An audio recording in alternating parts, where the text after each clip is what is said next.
तो बहुत बहुत स्वागत है एक बार फिर से आपका गैलेक्सी टीचर्स क्लासेज में। और पिछली क्लास में हम लोगों ने जो हमारा पेपर था 27 दिसंबर 2021 का, उसका पहला भाग हम लोगों ने देखा था, अपठित वाला भाग है ना।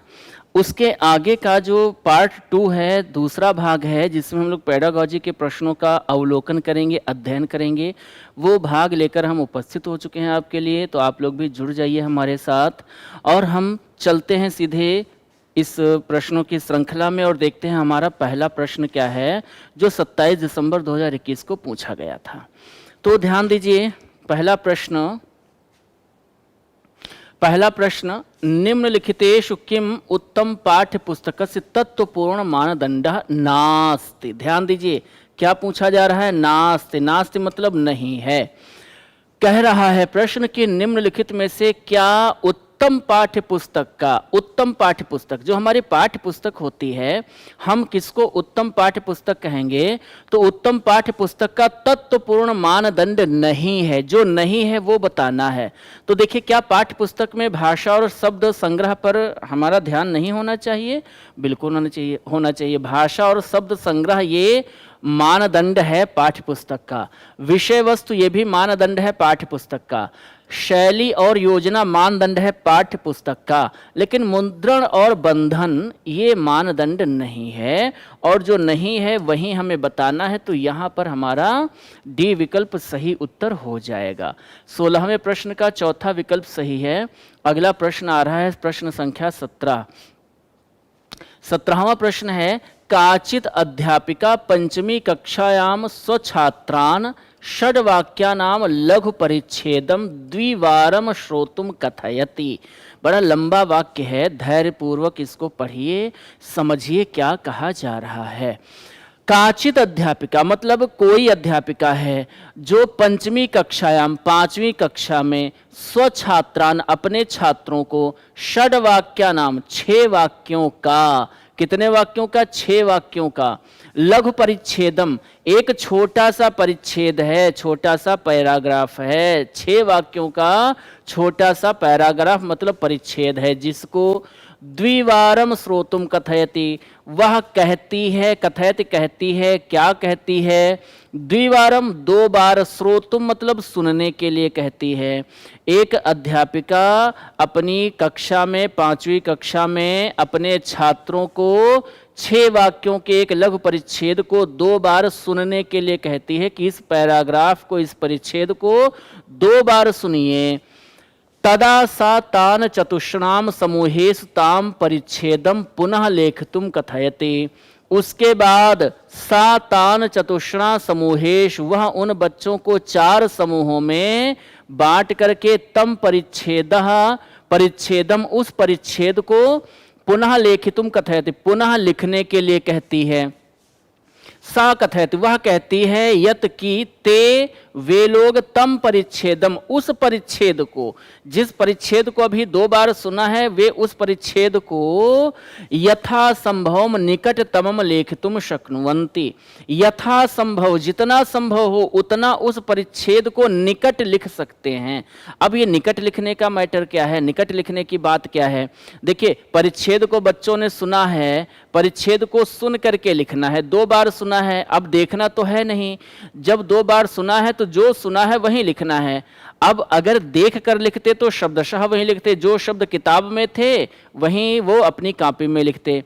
लेकिन सुनकर तो लिखना, देख कर तो लिखना नहीं, सुनकर लिखना है। सुनकर लिखना है तो हो सकता है शब्द इधर से उधर हो जाए, कोई दिक्कत नहीं, डरने की जरूरत नहीं है। आपको जो परिच्छेद आपने सुना है अपने शब्दों में लिखना है। भले ही आप हूबहू ना लिख पाएं, बिल्कुल वैसा ना लिख पाएं, लेकिन आप उसके निकट तक लिख सकते हैं। ये उसने कहा। परिच्छेदस्य वाक्यानि मूल रूपे भवन्तु इतना आवश्यकम, परिच्छेद के वाक्य अपने मूल रूप में हो यह जरूरी नहीं है। इदम कार्यम किम कथति, ये कार्य क्या कहा जाएगा? क्या ये कार्य रचनात्मक लेख कहा जाएगा? क्या ये कार्य श्रवण और भाषण कहा जाएगा? तो भाई देखिए, सुनने की बात है, बोलने की बात है नहीं, केवल सुनकर के लिखने की बात है, तो ये तो होगा नहीं। परिच्छेद से श्रुत लेखम, परिच्छेद को सुनकर लिखना, क्या ये कहा जाएगा? हो सकता है। क्या वाक्यानाम श्रुत लेखनम, वाक्यों को सुनकर लिखना ये कहा जाएगा, ये भी हो सकता है। 3 विकल्प तो हो सकते हैं। ये बी वाला विकल्प आपका अशुद्ध है, लेकिन इन तीनों में से कौन सा सही वो हम देखते हैं। देखिए, अगर हम श्रुतलेख लिखते हैं तो एक गुरुजी बोलते रहते हैं, मास्टर साहब बोलते रहते हैं, और जो वो बोलते हैं वो हम लिखते रहते हैं। लेकिन यहाँ वो बोल नहीं रहे हैं, यहाँ अध्यापिका बोल नहीं रही है। वाक्यों का श्रुतलेख, यहाँ भी वाक्य बोला जाता है और लिखा जाता है, यहाँ भी कोई बोल नहीं रहा है, बल्कि उसके पहले 2 बार सुना जा चुका है।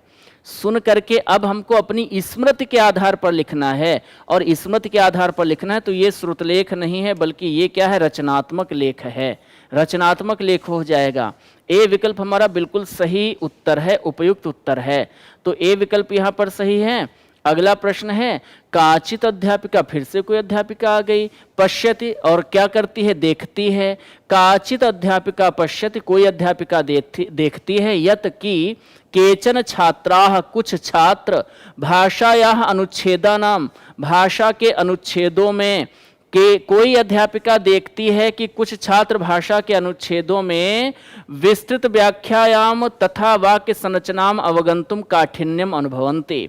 कोई अध्यापिका है जो देखती है कि उसके छात्र किसी भाषा के किसी अनुच्छेद की विस्तृत व्याख्या तथा वाक्य संरचना को, वाक्यों की रचना को अवगंतुम समझने में काठिन्यम अनुभवन्ति, कठिनाई का अनुभव करते हैं। तदा सा तेभ्यः उत्तम शब्द संग्रहम ददाति, और तब वो क्या करती है, उनकी कठिनाइयों का कारण क्या है वो जान लेती है, और जब कारण जान लेती है तो वो क्या करती है, उनको कुछ उत्तम शब्द संग्रह देती है। एवं वाक्य रचना यह कौशल पूर्वकम अभ्यासम कारयति, वाक्य रचना के कौशल पूर्वक अभ्यास को करवाती है। कंचित कालम पश्चात सा छात्राणाम काठिन्यम दूरी कर्तुम सक्षमा आसीत, और इस प्रकार का अभ्यास कराते कराते कुछ समय बाद वह बच्चों की जो कठिनाई है उसको दूर करने में सक्षम हो जाती है। सा कीदृशी मूल्यांकन पद्धति प्रयुक्तवती, उसने किस प्रकार की मूल्यांकन पद्धति का प्रयोग किया। क्या ये स्थापनात्मक पद्धति है मूल्यांकन की, क्या ये संकलनात्मक पद्धति है, निर्माणात्मक पद्धति है, या फिर निदानात्मक है। और निश्चित रूप से देखिए, यहाँ पर अगर हम बात करें तो अध्यापिका ने पहले ही पता लगा लिया है कि बच्चों को कहाँ कहाँ दिक्कत होती है। कुछ बच्चों को तो विस्तृत व्याख्या में दिक्कत होती है, कुछ बच्चों को वाक्य संरचना में दिक्कत होती है, और जब दिक्कत का, समस्या का कारण पता लगाया जाता है तो वो हमारा क्या होता है, निदानात्मक पद्धति कहा जाता है। निश्चित रूप से ए विकल्प सही हो जाएगा। हालांकि यहाँ उपचार भी हो गया है, लेकिन उपचार वाला विकल्प नहीं है, और जब उपचार वाला विकल्प नहीं तो हम यहाँ इस प्रश्न में कारण भी खोज लिया गया है, उपचार भी कर लिया गया है, दोनों बातें हैं, लेकिन उपचार वाला विकल्प है नहीं, तो हम किसको लगाएंगे, निदानात्मक पद्धति को। ए विकल्प सही हो जाएगा। आगे बढ़ते हैं, अगला प्रश्न 19वां प्रश्न है, भाषायाम परीक्षाया, भाषा की परीक्षा के प्रारूप निर्माण काले, जब किसी भाषा की परीक्षा का प्रारूप बनाया जाता है, जब भाषा की परीक्षा के लिए प्रश्न पत्र का प्रारूप बनाया जाता है, तो निम्नलिखितेषु किम कार्यम आवश्यकम नास्ति, निम्नलिखित में से कौन सा कार्य आवश्यक नास्ति, मतलब नहीं होता है। जब हम किसी भी भाषा की परीक्षा के लिए प्रारूप बनाते हैं, रूपरेखा बनाते हैं, तो उस रूपरेखा को बनाते समय कौन सा कार्य आवश्यक नहीं होता है ये बताना है। अध्यापनस्य उद्देश्यानां प्रामुख्यम, क्या अध्यापन के उद्देश्यों की प्रमुखता ये आवश्यक नहीं होती। भाई अध्यापन का उद्देश्य है कि बच्चे उसको पढ़ें, समझें, सीखें, आगे बढ़ें, ये उद्देश्य होता है, क्या इसकी आवश्यकता नहीं होती है। प्रश्नानाम विविध रूपाणाम प्रामुख्यम, विविध प्रकार के प्रश्नों की प्रमुखता ये उद्देश्य नहीं है। एक ही तरह के प्रश्न थोड़े पूछेंगे, कहीं हम लघुत्तरी पूछते हैं, कहीं विस्तृत वाले प्रश्न होते हैं, कहीं अति लघुत्तरी होते हैं, कहीं आपके विकल्पात्मक होते हैं, तो विभिन्न प्रकार के प्रश्न होते हैं। काठिन स्तराणाम प्रामुख्यम, क्या कठिनाई की स्तर की प्रमुखता नहीं होती, बिल्कुल होती है। कुछ प्रश्न सरल होते हैं लेकिन कुछ कठिन होते हैं, ऐसा नहीं होता कि सारे प्रश्न या तो सरल ही हों या सारे कठिन ही हों, ये तो होता नहीं है। तो इसका भी विविध लेखन शैली नाम प्रामुख्यम, विभिन्न प्रकार की लेखन शैलियों की प्रमुखता होती है कि ये नहीं होता है, और जो नहीं होता है वही हमें बताना है। ये भी होता है, ये भी, ये नहीं होता है, जो नहीं होता है वही सही है। डी विकल्प सही उत्तर हो जाएगा। 19वें प्रश्न का चौथा विकल्प सही। 20वां प्रश्न क्या कह रहा है, तो 20वां प्रश्न है, कंचिद अध्यापका, कोई अध्यापक है, कांचिद शब्दान स्पष्टतया श्याम पटले लिखति, कोई अध्यापक है जिसने कुछ शब्द स्पष्ट रूप से श्याम पट्ट पर लिख दिए, कोई अध्यापक है जिसने कुछ शब्दों को श्याम पट्ट पर स्पष्ट रूप से लिख दिया, साफ साफ लिख दिया। छात्राः च तान स्वलेखन पुस्तिकायाम लिखन्ति, और छात्रों ने भी उन शब्दों को श्याम पट्ट से अपनी लेखन पुस्तिका पर लिख लिया, देख देख करके। वर्तिनी शिक्षण प्रविधिषु निम्नलिखितेषु कः प्रविधि सर्वोत्तमास्ति, वर्तिनी शिक्षण की प्रविधियों में से यह कौन सी, निम्नलिखित में से कौन सी प्रविधि सर्वोत्तम है, यह कौन सी प्रविधि है, ये मतलब है। भाई देखिए, ब्लैक बोर्ड पर लिखा है और उसको बच्चे अपनी कॉपी में उतार रहे हैं, तो ये लेखन विधि की विधियों में से कौन सी विधि है? तो श्रुतलेख विधि तो है नहीं, क्योंकि सुनकर तो लिख नहीं रहे हैं बल्कि देख करके लिख रहे हैं। श्याम पट्ट पर लिखा है, उसको देख करके लिख रहे हैं, तो श्रुतलेख विधि तो है नहीं। अभ्यास कर रहे हैं क्या? नहीं कर रहे हैं। खेल खेल के माध्यम से सीख रहे हैं, तो क्या क्रीड़ा प्रविधि है? बिल्कुल नहीं है, बल्कि ये क्या है? प्रतिलेख विधि है। जब हम पाठ्य पुस्तक से या ब्लैक बोर्ड से देख करके उसको वैसा ही कॉपी करते हैं, वैसा ही लिखते हैं, तो वो क्या कहा जाता है? प्रतिलेखन प्रविधि कहा जाता है। सी विकल्प सही उत्तर हो जाएगा। 21वां प्रश्न है, कश्चिद बालकः, अब किसी बालक की बात की जा रही है। कोई बालक है जो भाषा शिक्षणे, भाषा सीखने में निम्नलिखिताः कठिनताः अनुभवितुं दृश्यते। कोई बालक भाषा सीखने में निम्नलिखित कठिनाइयों का अनुभव देखता है, निम्नलिखित कठिनाइयों का अनुभव करता है। क्या? अक्षराणाम नामना ध्वनिनाम च शिक्षणे कठिनताम अनुभवति, अक्षरों के नाम और ध्वनियों को सीखने में कठिनाई का अनुभव करता है। उच्च स्वरेण वाचने त्रुटि ही करोति, जब बच्चे को ऊंचे स्वर में वाचन करना होता है, मन में पढ़ना हो कोई दिक्कत नहीं, लेकिन जब लोगों के सामने, पूरी क्लास के सामने, अध्यापक के सामने ऊंचे स्वर में सस्वर पाठ करना होता है, तब उसको कठिनाई का अनुभव होता है, वो गलतियां करता है। वाक्यानाम शब्दानाम व पठने दृष्टि बाधाम अनुभवति, वाक्यों को अथवा शब्दों को पढ़ने में उसको दृष्टि बाधा का अनुभव होता है कि उसको साफ नहीं दिखाता है, झिलमिलाता है, ऊपर नीचे शब्द दिखते हैं, ये कोई भी कठिनाई इस प्रकार की होती है। लेखन कार्य से समाप्तो भूयांसम कालम गृह्णाति, लिखने के कार्य को समाप्त करने में भी वह अन्य बच्चों की अपेक्षा बहुत ज्यादा समय लगाता है। बालकः कस्य लक्षणानि प्रदर्शयति, वह बालक किन लक्षणों का प्रदर्शन करता है? कोई बच्चा है जो भाषा को सीखने के समय निम्नलिखित कठिनाइयों का अनुभव प्राप्त करता है, निम्नलिखित कठिनाइयों का सामना करता है, जैसे अक्षरों को, ध्वनियों को सीखने में, बोलने में कठिनाई, उच्च स्वर में पढ़ने में कठिनाई, वाक्यों शब्दों को पढ़ने में कठिनाई, और लेखन कार्य को समाप्त करने में बहुत ज़्यादा समय लेना। ये सब किसको प्रदर्शित करता है? वाचन वैकल्य से।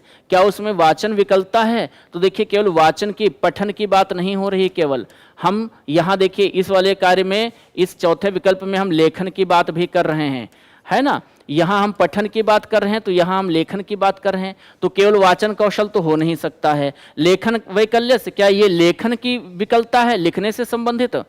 तो लिखने से मतलब ये है कि ना तो ये डिसलेक्सिया है, ना ये डिस्ग्राफिया है, ठीक है, ये दोनों नहीं है। शिक्षण से अक्षमता या शिक्षणात् भय से, भय नहीं है, भय होता तो पढ़ने का है जाता। हाँ, ये है कि ये क्या है? शिक्षण से अक्षमता, या यहाँ पर शिक्षण की अक्षमता का प्रदर्शन हो रहा है। सी विकल्प सबसे उचित और सबसे सही विकल्प हो जाएगा। आगे बढ़ते हैं। अगला प्रश्न 22वां प्रश्न, काचिद अध्यापिका लखनऊ इत्यस्मिन् विषय पाठम पाठयेत, कोई अध्यापिका है जो लखनऊ इस विषय में पाठ पढ़ाती है। यदा छात्राः मूक पठनम समाप्नुवन्ति, ध्यान दीजिएगा, जब छात्र मूक पठन समाप्त कर लेते हैं, कैसा पठन? मूक पठन। मूक पठन मतलब मौन वाचन, ठीक है, समाप्त कर लेते हैं। तदा सा छात्रान निम्नलिखितान प्रश्नान पृच्छति, तब वह छात्रों से निम्नलिखित प्रश्न पूछती है। कोई अध्यापिका है जो लखनऊ इस विषय में पाठ पढ़ाती है, उसको पढ़ाने के बाद वह छात्रों से कहती है कि मौन वाचन करें, मौन पठन करें, मन में पढ़ें, तो बच्चे मन में भी पढ़ लेते हैं। उसके बाद वह कुछ प्रश्न बच्चों से पूछती है, जैसे हजरतगंज कोलाहल पूर्ण किमर्थम नासीत, लखनऊ का जो हजरतगंज है वो कोलाहल पूर्ण क्यों नहीं है, वहाँ अन्य क्षेत्रों के अपेक्षा कोलाहल क्यों नहीं है, शोरगुल क्यों नहीं है। लखनऊ नवाबा नाम नगरम किमर्थम कथते, लखनऊ को नवाबों का शहर क्यों कहा जाता है। एतयोः प्रश्नयोः विशेषतां परिभाषितुं का श्रेणी उपयुक्ततमा अस्ति, इन प्रश्नों की विशेषता क्या है, इसको परिभाषित करने के लिए कौन श्रेणी सबसे उपयुक्त है। क्या यह पुनर्वृत्त्यात्मक प्रश्न है? तो देखिए पाठ की पुनरावृत्ति तो हो नहीं रही, इसलिए ये पुनरावृत्त्यात्मक प्रश्न होंगे नहीं। बोधात्मक प्रश्न है, क्या यह बोध से संबंधित है, बच्चों ने कितना बोध किया, कितना सीखा, या फिर परिचयात्मक प्रश्न है, परिचय से संबंधित प्रश्न है, या फिर कालांतरित प्रश्न है। तो ध्यान दीजिए, जब किसी विषय वस्तु का मौन पठन करने के बाद, मौन वाचन करने के बाद प्रश्न पूछे जाते हैं तो उसको क्या कहा जाता है, कालांतरित प्रश्न। बी विकल्प आपका सही उत्तर हो जाएगा। अगला प्रश्न है 23वां प्रश्न आ रहा है, और ये प्रश्न क्या है, निम्नलिखितेषु मूक पठन से कह लाभः नास्ति। निम्नलिखित में से मूक पठन का मतलब क्या है, मौन वाचन, है ना। हम लोग जानते हैं वाचन दो प्रकार का होता है, एक होता है सस्वर वाचन और एक क्या होता है, मौन वाचन। मौन वाचन को ही हम क्या कहते हैं, मूक पठन कहते हैं। क्यों? क्योंकि पठन का ही पर्याय क्या है, वाचन है। तो निम्नलिखित में से मूक पठन का लाभ नास्ति, नहीं होता है। मौन वाचन का लाभ क्या नहीं होता है, ये बताना है। तो देखिए, इदम छात्रेषु स्वाध्याय प्रवृत्ति प्रोत्साहयति, क्या मौन वाचन बच्चों में स्वाध्याय की प्रवृत्ति को प्रोत्साहित करता है? बिल्कुल करता है, ये लाभ होता है।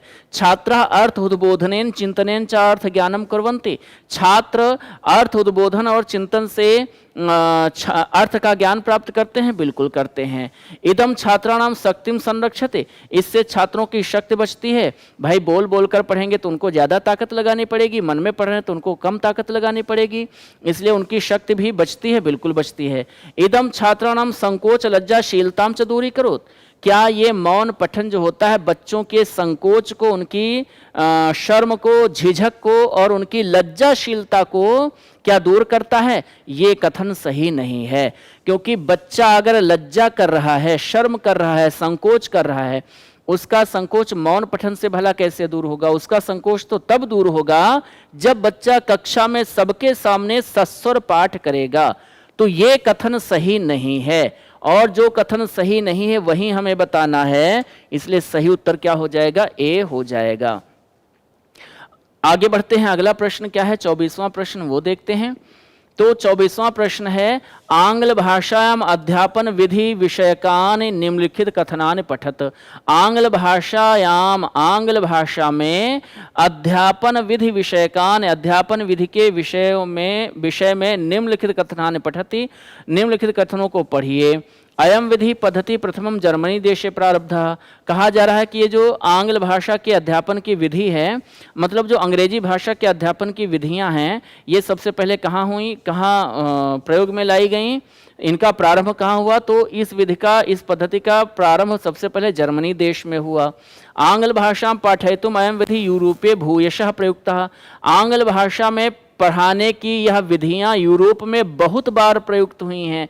अध्यापन से मूल मात्रकम शब्दम अस्ति न वाक्यम, अध्यापन मूल मात्र एक शब्द है, ना कि वाक्य है। विषय सामग्री मानक रूपे श्रेणीबद्ध कृते, ये विषय सामग्री को मानक रूप में श्रेणीबद्ध करता है।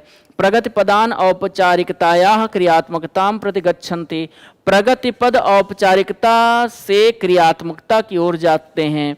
सूक्ति ज्ञानम व्याख्यायाम सम्यक समावेष्टुम शक्यते, एताः विशेषताः निम्नलिखितेषु कस्मिन् अभिव्यक्ताः भवन्ति।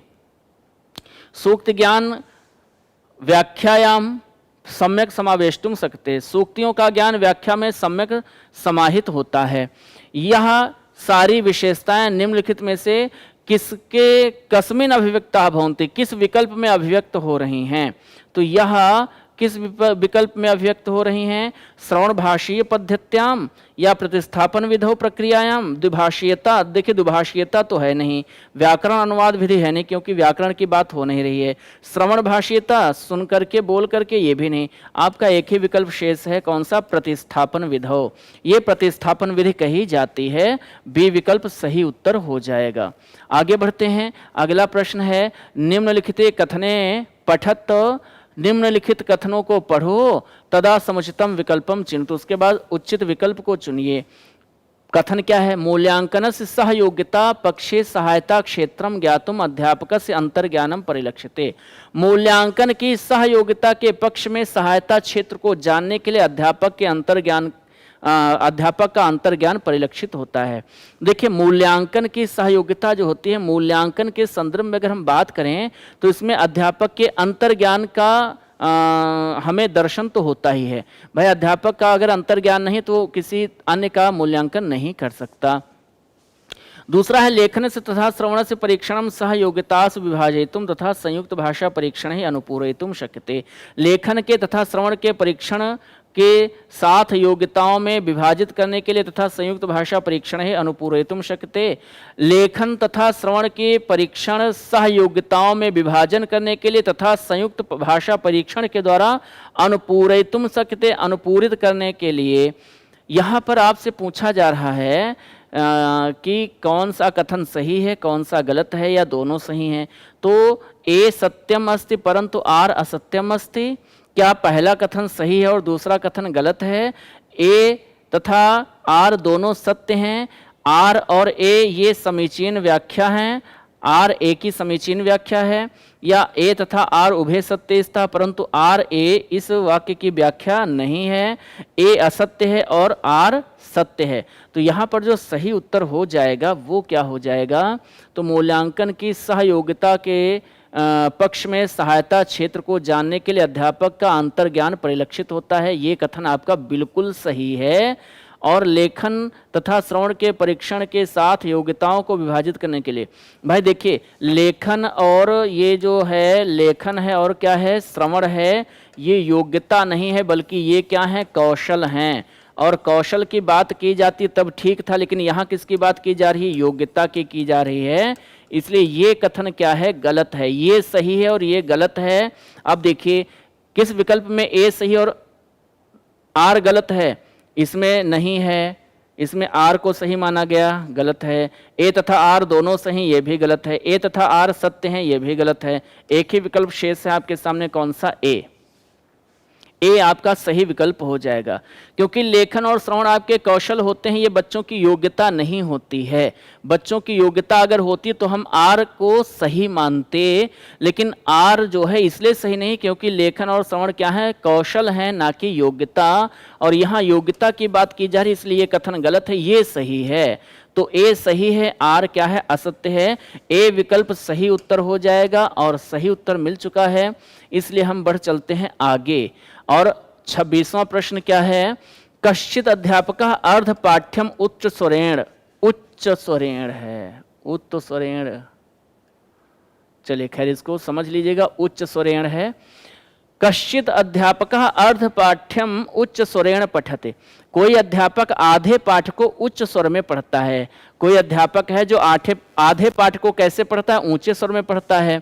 तदा उसके बाद सह समूह बद्धान छात्रान, उसके बाद समूह में बंधे हुए छात्रों को वह आदेश देता है कि वे उस पाठ को स्वयं समाप्त कर लें, स्वयं पढ़कर समाप्त करें। इस प्रकार से वह उनसे कहता है। एषः कीदृशः प्रयोगः, यह कैसा प्रयोग है? अच्छा, कोई अध्यापक है जो आधा पाठ उच्च स्वर में पढ़ता है और उसके बाद समूहबद्ध छात्रों को स्वयं समाप्त करने के लिए उस पाठ को वो कहता है। एषः कीदृशः प्रयोगः, तो ये अंतर्ग्राही प्रयोग है? नहीं है। लेखन प्रयोग है? लेखन की बात ही नहीं है। समूह कार्यम हो सकता है? नहीं, ये अनुभवात्मक। भाई जैसे अध्यापक ने पढ़ा था, जो अनुभव बच्चों ने प्राप्त किया उसी अनुभव के आधार पर वो आगे का पाठ पढ़ें, आगे के पाठ को समाप्त करें। इसलिए ये आपका समूह ना होकर के अनुभवात्मक प्रयोग हो जाएगा। आधा पाठ बच्चों के सामने उच्च स्वर में अध्यापक ने पढ़ दिया, उस पाठ के अनुभव के आधार पर आगे का शेष जो आधा पाठ है उसको बच्चे स्वयं पढ़कर समाप्त करें, ये अनुभव की बात हो जाएगी। ए विकल्प सही उत्तर हो जाएगा। अगला प्रश्न है 27वां प्रश्न, छात्रेषु शब्द संग्रह से विकासाय का सर्वोपयुक्ता पद्धति भवितुम शक्यते। छात्रों में शब्द संग्रह का विकास करने के लिए सर्वोपयुक्ता, ध्यान दीजिए प्रश्न पर, सर्वोपयुक्त मतलब है सबसे उपयुक्त की बात की जा रही है, केवल उपयुक्त की बात नहीं हो रही बल्कि किसकी बात हो रही है? सबसे उपयुक्त। तो छात्रों में शब्द संग्रह का विकास करने के लिए सर्वोपयुक्ता, सबसे उपयुक्त पद्धति हो सकती है कौन सी? विलोम शब्दानाम तथा पर्यायवाची शब्दानाम कंठस्थीकरणम।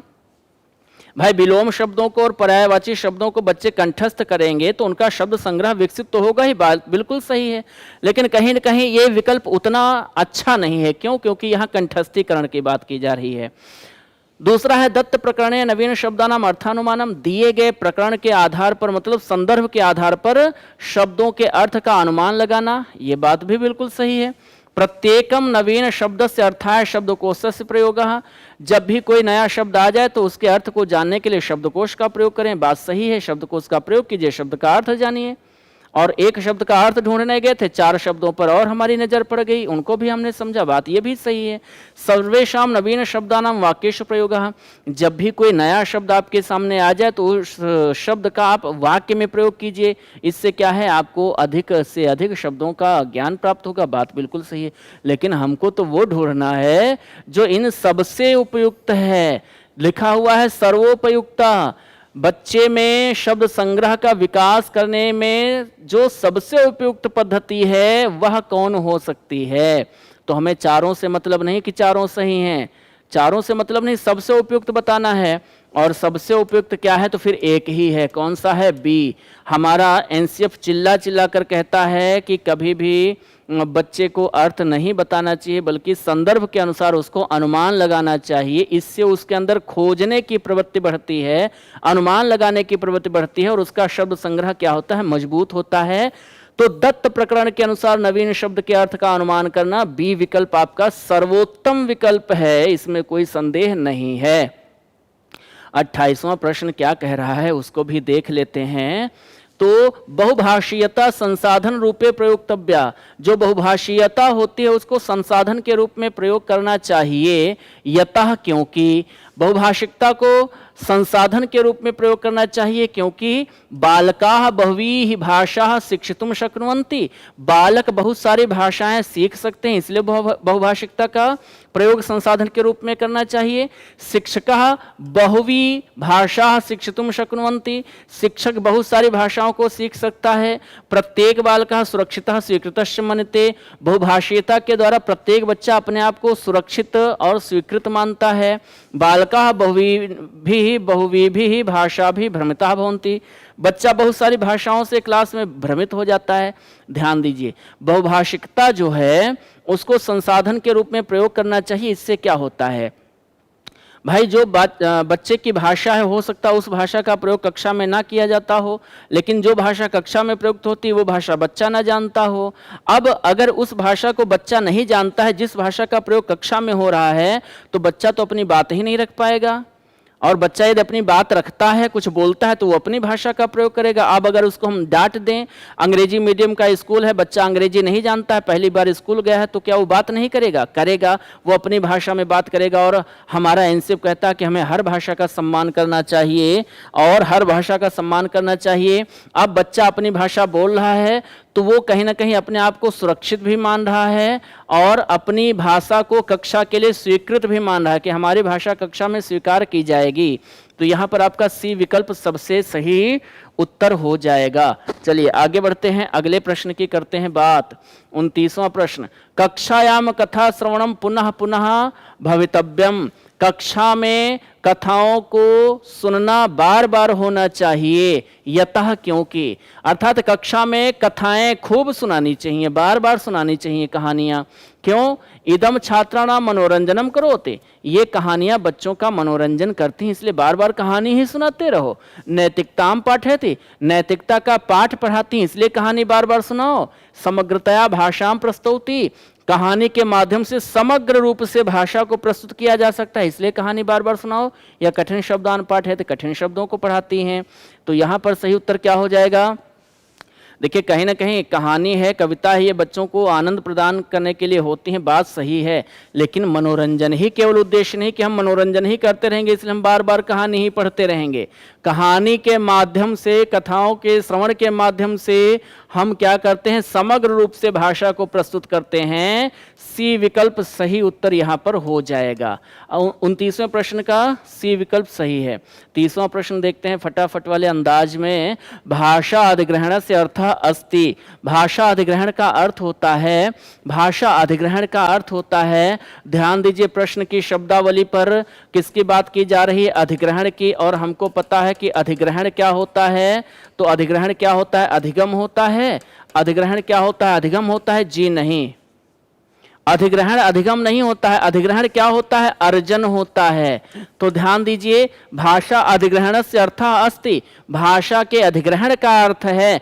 हम दरअसल भ्रमित हो जाते हैं, अधिग्रहण और अधिगम को एक समझ लेते हैं, अधिग्रहण को और अधिगम को एक समझ लेते हैं और अक्सर हमारा प्रश्न गलत हो जाता है। ध्यान दीजिए, अधिग्रहण जो है अधिगम नहीं है बल्कि क्या है? अर्जन है। और भाषा के अधिग्रहण का अर्थ पूछा जा रहा है, मतलब भाषा के अर्जित करने का अर्थ क्या है? तो भाषा व्याकरण सिनेमा नाम शिक्षणम, भाषा का अधिग्रहण क्या है? जब भाषा को व्याकरण के नियमों के द्वारा सीखा जाए, नियमों के द्वारा सीखना तो क्या होता है? अधिगम होता है। अनौपचारिक परिवेशे अचेतन रूपे, मतलब अप्रयासम भाषा है शिक्षणम। अनौपचारिक रूप से, अचेतन रूप से, मतलब सहज रूप से, स्वाभाविक रूप से भाषा को सीखना क्या भाषा का अधिग्रहण है? औपचारिक परिवेशे सचेतनम, मतलब प्रयासपूर्ण तरीके से सीखना, क्या ये भाषा का अधिग्रहण है? या भाषा विषयकम शिक्षणम, भाषा के विषय में शिक्षण, ये भाषा अधिग्रहण का अर्थ है। तो देखिए, भाषा अर्जन की बात की जा रही है और हमको पता है कि अर्जन जो होता है ये क्या होता है? अनौपचारिक होता है। और अनौपचारिक के साथ साथ क्या होता है? ये अप्रयास होता है, मतलब यहां पर किसी प्रयास की आवश्यकता नहीं होती है, मतलब ये हमारा क्या होता है? सहज होता है, या हम कह सकते हैं ये क्या होता है? स्वाभाविक होता है। स्वाभाविक होता है, बिल्कुल होता है। तो इन सब बातों को देखते हुए अगर हम दूसरे विकल्प को सही मान लें तो हम कोई गलती नहीं कर रहे हैं।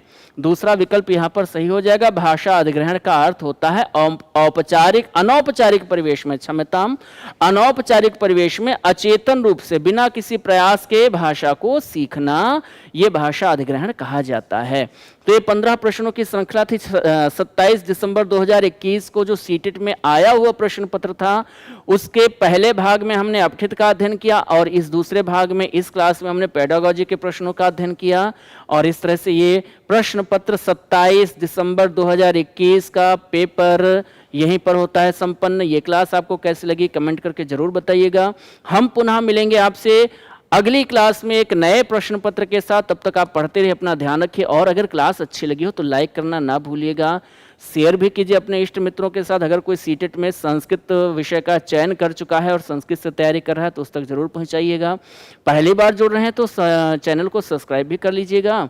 और हम पुनः मिलेंगे अगली क्लास में नए प्रश्न पत्र के साथ।